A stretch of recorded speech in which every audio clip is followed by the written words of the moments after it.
Bienvenidos y bienvenidas a mi canal Diego en la Lucha. Cuando una fiera se siente acorralada y herida, su instinto se enfoca solo en su sobrevivencia.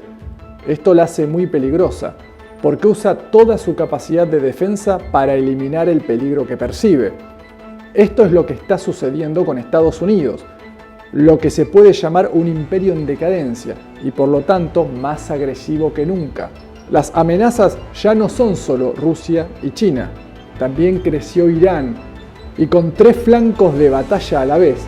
Para colmo, los países latinoamericanos aliados de Washington se salen de control y hay explosión social, producto de medidas neoliberales en contra de la población que ya venía golpeada por las consecuencias económicas de la pandemia.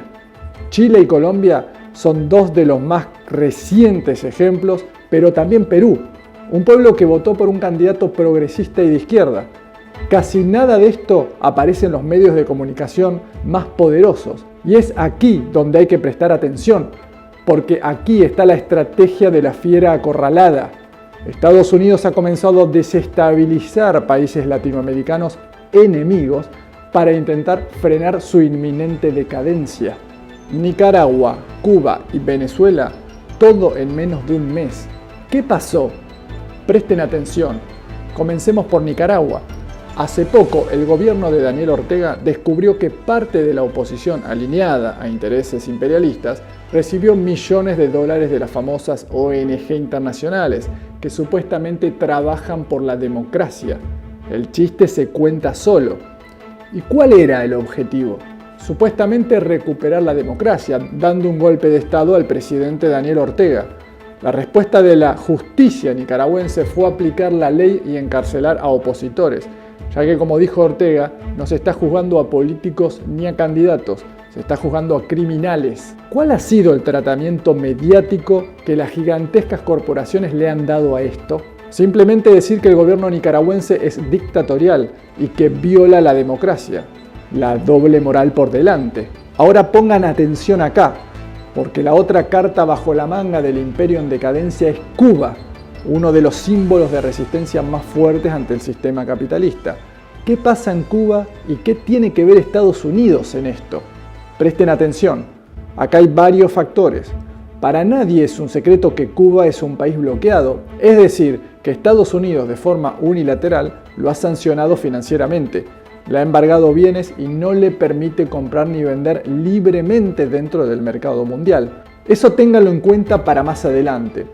Incluso en medio de la pandemia, a Cuba se le ha prohibido el ingreso de material médico y sanitario, pero lo increíble es que aún así es el único país de América Latina en crear vacunas propias para la enfermedad que hoy nos azota, además de mandar médicos a gran cantidad de países. Por otra parte, en todo el mundo la pandemia ha golpeado duramente la economía, sobre todo en América Latina. Cuba vive una crisis energética producto del bloqueo, ya que no se le permite comprar repuestos para sus centrales eléctricas, y la crisis económica producto de la pandemia y el bloqueo han sido aprovechados por factores políticos norteamericanos para desviar el foco de atención de la opinión pública mundial ante la masacre que ocurre en Colombia o el triunfo de Pedro Castillo en las elecciones de Perú, que sorprendentemente todavía no ha sido oficializado, aunque las elecciones se realizaron hace más de un mes. Aquí hay un patrón en común que es muy importante para el análisis, y es que los nuevos centros de operaciones ideológicas de factores extremistas ya no son solo los clásicos medios de comunicación, es decir, la prensa, la radio y la televisión. Ahora son los poderosos artistas e influencers que tienen millones de seguidores y que fácilmente manipulan conciencias como un enorme batallón, todos al mando del mismo jefe. Esta receta ya ocurrió en las guarimbas de Venezuela. O sea, las manifestaciones violentas que pretendían avalar la intervención militar en el país bolivariano. Al igual que en Venezuela, se pretende posicionar la matriz de opinión SOS Cuba, para que la opinión pública mundial avale una supuesta intervención humanitaria. Pero como es sabido, se trata de una intervención cargada de balas y sangre. Atención a esto, porque es un punto de análisis muy importante. Irónicamente, los poderosos medios de comunicación e influencers hablan de represión en Cuba, pero no de represión en Colombia, donde están descuartizando y desapareciendo jóvenes manifestantes. Ahora vamos con otro hecho muy pero muy fresco. Hace poco el presidente de la Asamblea Nacional de Venezuela, Jorge Rodríguez, denunció públicamente un intento de ataque con 4 drones contra el presidente venezolano Nicolás Maduro durante un acto público el pasado 22 de junio. Como este plan falló, se lanzó una operación liderada por bandas de delincuentes con paramilitares relacionados con Colombia, en Caracas. Es decir, intentaron una desestabilización violenta que ha sido atacada por todos los cuerpos de orden público del país suramericano.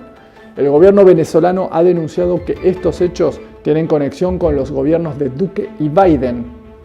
A estas alturas, está de más decir que la estrategia del gobierno del norte es la violencia, la guerra y el caos, y que ese es su método democrático.